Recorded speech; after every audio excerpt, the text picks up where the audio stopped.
Make sure you grab different color spray paints, different size thread edges, and everyday household items like cups or lids. My name is Arturo Lopez, and I created Spraycasso Studios back in 1999. I have then continued to show people diverse ways of creating master paintings in just a few minutes using nothing more than just spray paints and everyday household items. The beauty of this art is that you don't have to have a steady hand or know how to draw.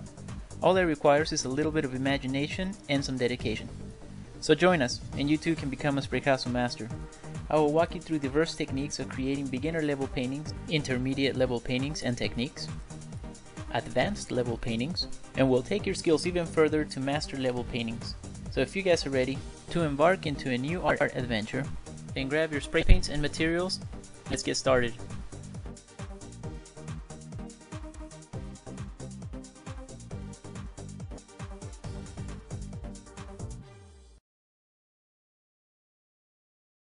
Alright crew, I hope you guys are ready for this next tutorial. This is going to be a master level painting. As you can tell, we're going to use several different layers.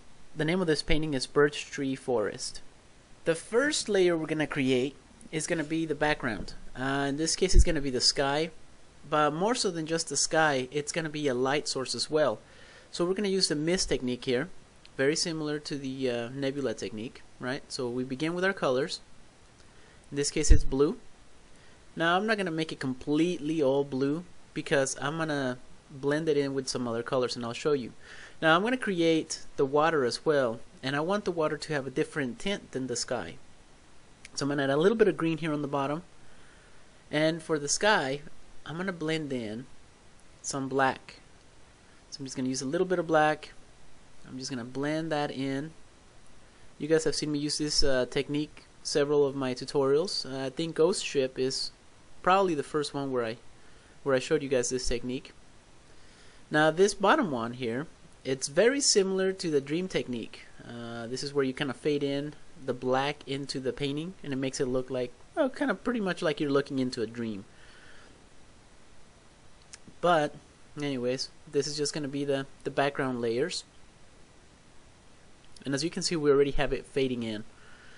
Now then, just going to fade this in just a little bit more. Remember this background, I don't want it to be too bright. I want it to give the gist that there's color back here, but at the same time, since I'm blending it into the black, I don't want it to be overpowering.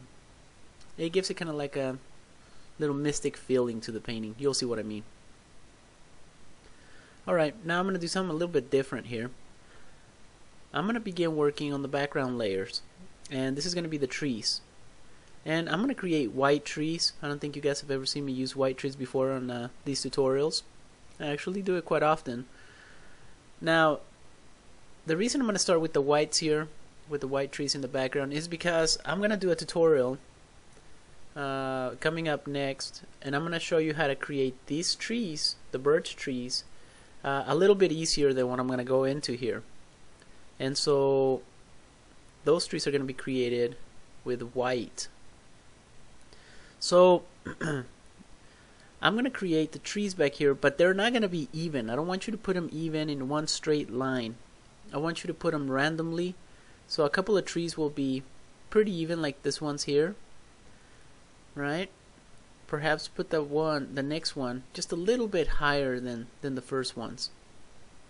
And then you can do that throughout your painting. And you can add branches. Now another thing you don't want to do, guys, is you don't want to create the same style of tree over and over and over. So you don't want to have like 15 wide trees, you know. Make it a little bit more random. So I'm going to put this one up a little bit higher, just like that. Alright, now I'm going to just create another branch here. Now do you see how the white trees really stand out? So you don't want to do that too much. Alright, just like that. And you can go over the stems a couple of times to make them thicker if you think they're too thin. Alright, now the next part of this is we're going to be working on the reflection. And I'm going to go into a little bit more detail on this reflection. So I'm really going to go out of my way to try and make the trees in the reflection, to look as much as possible as the trees up above. So just going to make that a little thicker. Alright, just like that. This one turns into a Y, so try and copy that. Now I know, guys, I know it's pretty impossible to get it exactly, but get as close as possible. Right, and a little bit more white. Now do you see those trees in the background, how they're not in the same level? You want to put those in there as well. Okay, now with a little bit of black I'm going to use a piece of magazine sheet, and I'm going to bend that. Now you guys remember I usually do this and tell you guys not to fold it. Well, in this one I want you to fold it. I want you to create it a little bit sturdier and make sure it's nice and folded. And we're going to tap into some of that black. Now then, what we're going to do is we're going to create the texture on these trees. Now guys, make sure you wait until your trees are dried. They have to be dry to the touch, because if you add black on top of these trees while they're still wet, you're gonna get trees that don't look quite as good. They're gonna look kinda gray. So try not doing that, guys. Alright, and it's pretty easy, right? You just follow the contour of the tree. In this case, the tree turns into a Y, so you just go right ahead and do that throughout.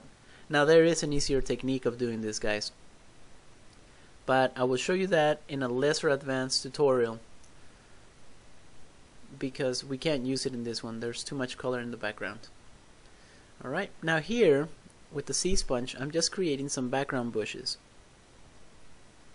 Right, and we're just gonna put those randomly throughout, and you want them to overlap a couple of these trees.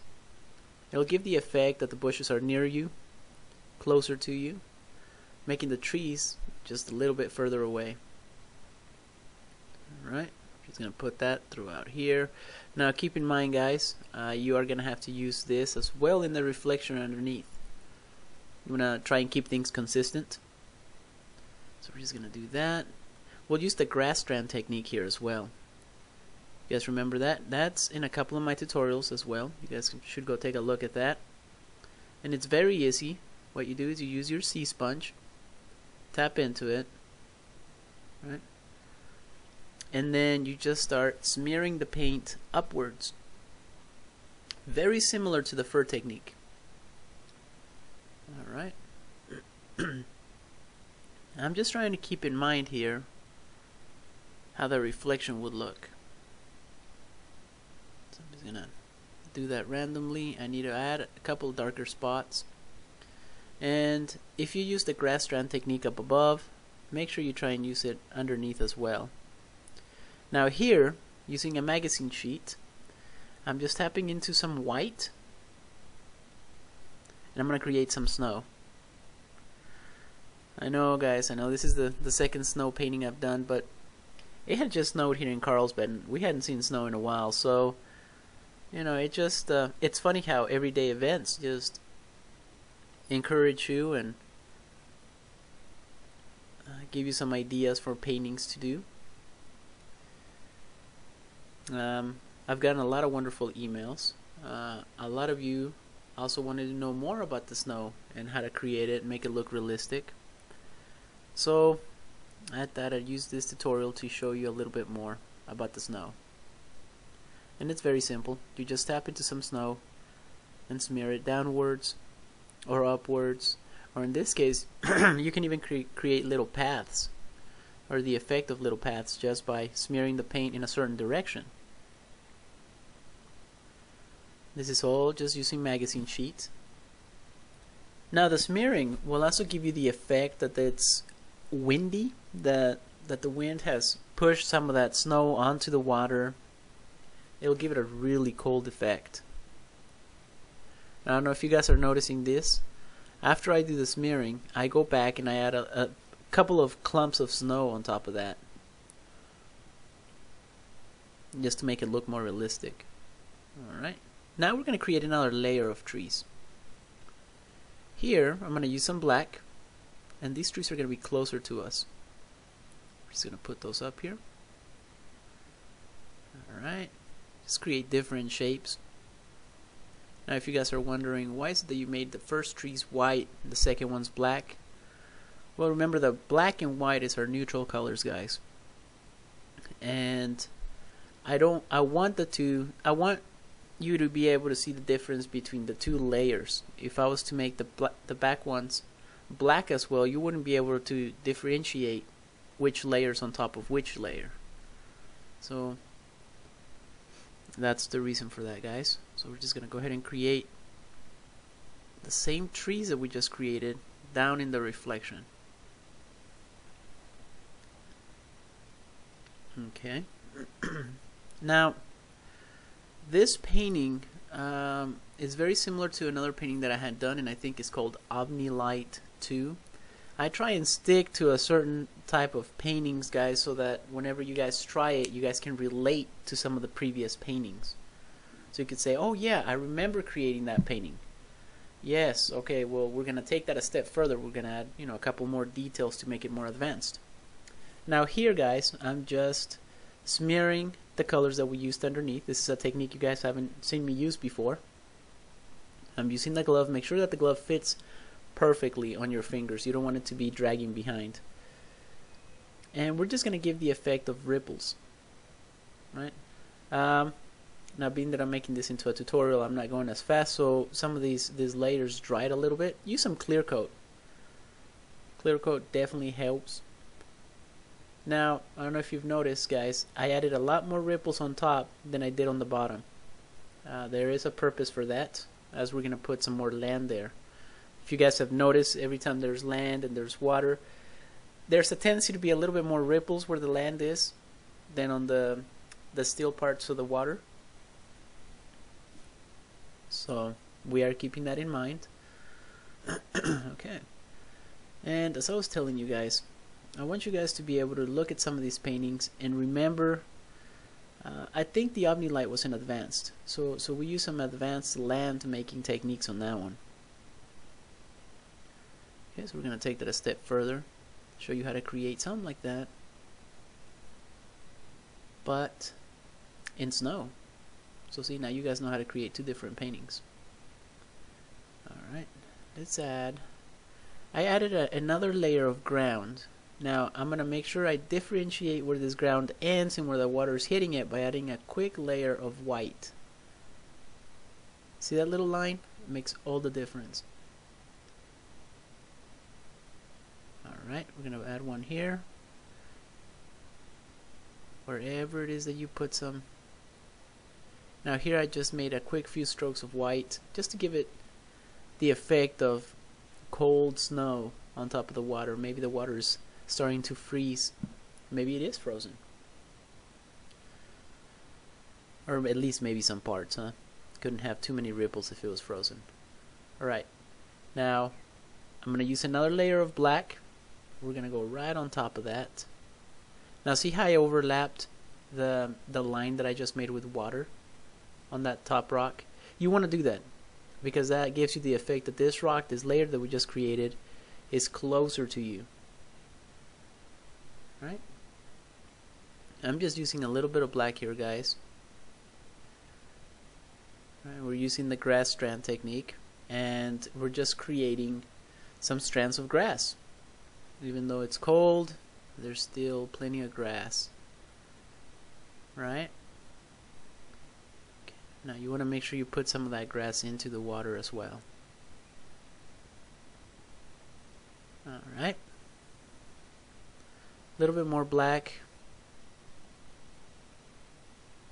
Again, guys, that's the best part about sea sponges. You don't have to use too much, just a little bit. See, the piece that I have here, you can even do with a lot less than that. Just quick strokes upwards. Make sure you get that around the trees as well. Overlap a couple of trees. Okay. Now we're going to use the same technique that we used on the white trees with the black, except this is going to be with white. Right? Makes sense, right? The trees are black, so we're going to use the white to give it texture. Now this is probably the part that's a little bit more time consuming on this painting. Right? But nonetheless, it's a lot of fun, and I definitely encourage you guys to try it. Practice it. Shoot me some emails. Take a couple of pictures of your paintings. I'm just going to add a little more white right here. See how that's coming along? Now, you guys remember this technique, right? This is an advanced technique that I've used in a couple of my previous tutorials. So this painting, being that it's a master, we're not only using a lot of different layers, but a lot of different techniques. So we're just going to create, this is the light, the dark and light technique, and we're going to give our trees the perception of 3D by adding a light layer of black on one side, and we're going to do that to all of them. You could also do it to the ones that are really close to you, if you want to give the effect that that tree is really, really close to you, because it makes them pop out, you know, it's really stand out. Okay. And it's very simple, guys. Make sure you just have a flexible straight edge. In this case, I'm using a magazine sheet, and I folded it in half so that it doesn't bend quite as easy. It gives you a little bit sturdier edge to bounce your paint out of. Remember, you're not aiming at the tree, you're aiming right above the tree. Then once you add the black, you want to go to the other side of the tree and do the same, but with white. Okay? Now once you get that done, I'm just going to go ahead and create another layer. You guys keeping track of how many layers we're using so far? So we started off with the background, then we started off with some back trees, and then some bushes, and then some ground, and then some more bushes, and then some ground, and then some trees, and then some more bushes. And that's what makes this painting a master. I mean, this is not something that you would originally do, especially if you're doing this on the streets. It would take too long, guys, or at least longer than the beginner or intermediate level paintings that I've seen a lot of you guys do out there. But this is something that you would do maybe if somebody hired you to do a painting, or if you compete. Alright, I'm just gonna add a little bit of white here. And do you see how you can really create some rocks, the effect that snow is landed on top of these rocks? You can just create another rock right there. See that? I definitely encourage you guys to try this. Practice it. You know, perhaps you need to make a gift for your loved ones. Well, they would really, really appreciate a painting like this. Alright. Now, I'm going to go ahead, just add a little bit of black, and I'm just going to create another layer. Make some more rocks. Maybe something that'll break the ground right where the water is at. Right? Because you know, in nature everything is so random, and it'll be really hard to find a place where there's just one straight line and nothing breaks it. So, and by what I mean by breaking it is, you know, you have rocks that don't make the straight line. So see those rocks, they kind of lap that straight line. Okay, just add a little bit of white. Now I know you guys are probably thinking I'm using the same magazine sheet. I am, but I flip it over, so one side is black, the other side is white. I try not to mix the same side. So I put a little bit of black on the side, I create the rocks, then I flip the magazine sheet, tap it on the white, and then create the effect of snow. If you guys have some ideas or something that you guys would like to see me paint, you guys can reach me either through my YouTube page or my Facebook. If you guys didn't know that, yes, I have a Facebook. I've gotten a lot of wonderful comments and emails there. And that's facebook.com/spraycasso. Or you can just type in Arturo Spraycasso. Look for me there. Now what I'm doing here is, with a little bit of white, I'm just running the white lines into the water just to give it a colder effect. I really want that cold to look like the top layers are starting to freeze. Here I'm just going back with a little bit of black and adding some grass strands. Yeah, very detailed painting, guys. That's what you should expect to see on a master level painting. A lot of detail, a lot of realism. You gotta keep in mind where the light's coming from, where the shadows are at. Okay, I think perhaps that's what makes my my favorite media of painting is spray paint, right? Because I've been doing a lot of painting, well, my whole life. And I started off with oils, acrylics, pastels, watercolor, you name it. I've done it all. And I've competed in a lot. And I can tell you one thing. It doesn't matter. Even on this master level painting, you know, it's taking me a little bit longer. It's still, guys, seriously, not even a quarter of the time of what takes you to do something like this with oils or acrylics. And especially not with this amount of detail. So if you guys are like me, don't really have too much patience, well, you're definitely come to the right place. Okay, now here I'm just gonna add a little bit of white, and I'm gonna create the snow effect on top of this rock. Now come on guys, take a look at that. That's pretty easy, right? You can do that. Add a little bit of black, white on top, and look, you've just created an entire new rock. Now this effect also works on mountains, and I will show you that. I think I have a couple tutorials up on my YouTube on how to create mountains. I think they're intermediate level tutorials. I'll get into the advanced if that's what you guys want to see. I really rely a lot on what you guys want to see, so send me some email, guys. Go to Facebook. That place is addicting. I'm there all the time. Actually, I've seen a lot of spray painters there a lot too, so we keep in touch through there. Now I'm going to add another layer of ground. It's going to be a little right there. And you know, that's the beauty about this, is that you can make the ground as deep, as big as you want it, as shallow as you want it. Just add a little bit more black. Here I'm just having a little fun with it. I just want to make sure I add more diversity and ground change to this painting. Okay, just step like that. And then see how I do that at the end? I kind of smear it towards the water. That'll help with the ripple effect too. It makes it look like there's shadows and the water is really portraying that reflection. Okay, a little bit of white. I flip the magazine sheet over to the other side. And we're going to create the effect that there's snow on top of this rock. Let's take a closer look at that. I don't want you guys to miss out on the detail. Alright, right there. Can you guys see it better? Alright.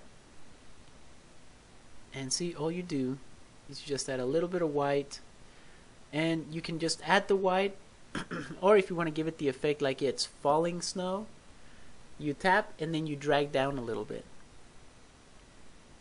I'll show you what I mean. I'm just following the contour, right? Just tapping it, and then I smear down just a little bit, just to give it the effect that this rock perhaps doesn't have too much sharp edges. It makes it look a little bit rounder. You see that? Alright. Okay, now you want to do that to all the places where you added some rocks. These new layers. Yes, we are working with plenty of layers, so I'm very aware of that. But I think you guys, if you guys have been practicing and you've practiced with at least 3 or 4 layers, I think you guys are ready for the next step. You should be able to create something like this. Now let's take a look at your painting. Do you see the ripples right next to the edges? How some of that white goes into the water line and then it fades in, giving it the effect of like maybe the wind has pushed some snow onto the top. But then the ripples go down into a calmer place in the lower part of the water. Pretty neat, huh? I think we can add a few more layers if you wanted to. You could end right there, of course you could. But I think you know, I just want to add a bigger piece of land here. Now I'm going to take the opportunity to do this on this tutorial because I've gotten a lot of emails where people are afraid to change something on their painting. Now if you wait for too long, let's say 2 days, yeah, that's a little too long. You can't really add or modify your painting, because the moment you put more layers on top, you're going to see that the old spray paint that you've laid down before is going to start wrinkling or bubbling. It'll have a small chemical reaction. So I'm going to take the opportunity to change the land right now. Let's say you decided you wanted a bigger piece of land, as I did in this case. Very easy, guys. Added a little bit more black. I put the black on top of the other parts that I had put down before. And I'm just going to create a new layer. Everything in spray paint, guys, is fixable. Okay, well, see, I say that now, but I think it was about, I don't know, 2 months ago I was in a gallery and I had just finished the painting. Really nice painting, right? And I came out of my studio holding it, being very proud of it. The wind picked it up and it landed face down on the dirt, and yeah, that wasn't fixable. But I mean, if you guys can spray paint it on there, yeah, we can fix that. Alright? I'm really happy how that came out. And see how fast it dried? Because we're using, our layers are very light. We don't use too much paint, so it dries quicker. And I'm outside, so the heat from the sun, the wind, it dries your paintings a lot quicker. And let's just move it off to the side. I'm going to go ahead and add another layer here. And this is going to be another tree. And so this tree is closer to us, so I'm going to make it a little bit thicker than the rest. Right here. And I'm going to go up and down a couple times. Alright, nice. Now when you do this, make sure that the back layers of the trees that you added first are dry. Some of these techniques require for the layers in the background to be dry before you do it, because if it's not dry and you start putting a black layer on top, it's going to mix with those paints and it's going to turn it into a gray, and not a good looking gray either, like a really pasty, and yeah. So try to avoid that, guys. Alright, just add smaller branches here. Maybe these are baby birch trees. I don't know what they look like, so I'm just going to pretend I know what I'm doing here and just add a couple random branches. Yep, just like that. And see how I'm making them come out from that bush? Well, that gives it the effect that even though it's a top layer, it gives it the effect that it's either behind the bush or coming from within the bush. Right? Just going to create a little small tree back here. You want to make sure some of these branches overlap some of the trees that you've made. It's all about depth, guys. Depth, perception, light, shadows. And there you go. You guys know how I added that technique with the white to create the texture. Added the black and light technique, or excuse me, the shadow and light technique. And that's what you get. Well, I hope you guys have enjoyed today's tutorial. And until next time, folks, remember, keep those cans shaking. Bye.